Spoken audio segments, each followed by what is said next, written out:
Saudara-saudari terkasih, setahun yang lalu, seorang pria kulit hitam yang tidak pernah dikenal publik sebelumnya mati setelah seorang polisi yang hendak menangkapnya menaruh dengkulnya di atas leher seorang pria ini.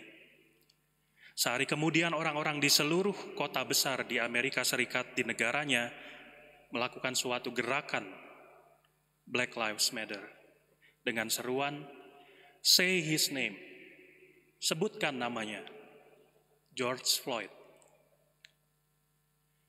Orang-orang ini menuntut agar namanya disebutkan. Nama itu penting, nama itu berharga, nama itu identitas dari dirinya. Dia bukan orang kulit hitam biasa.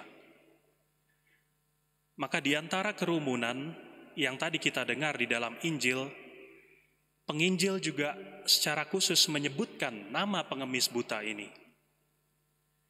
Biarpun dia pengemis yang buta, di antara kerumunan orang yang banyak yang mengikuti Yesus, namanya disebut dengan jelas. Namanya Bartimeus, bahkan disebut nama bapaknya. Nah, ini ingin menunjukkan kepada kita semua bahwa orang ini berharga karena namanya disebut.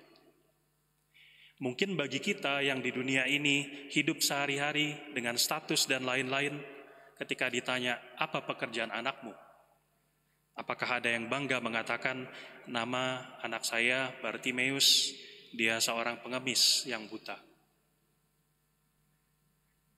Tetapi Injil ingin mengingatkan kepada kita betapa eloklah segala ciptaan dan tidak ada sesuatu pun yang diciptakan oleh Allah kurang lengkap.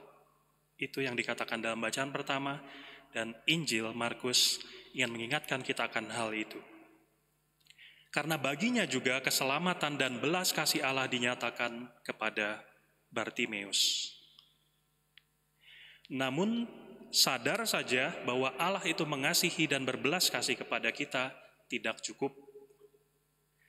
Kalau kita lihat di dalam Injil tadi, kita mau belajar dua hal, gerakan atau tindakan yang dilakukan oleh Bartimeus untuk dapat apa yang dicari, yaitu kesembuhan atau kemampuan untuk dapat kembali melihat.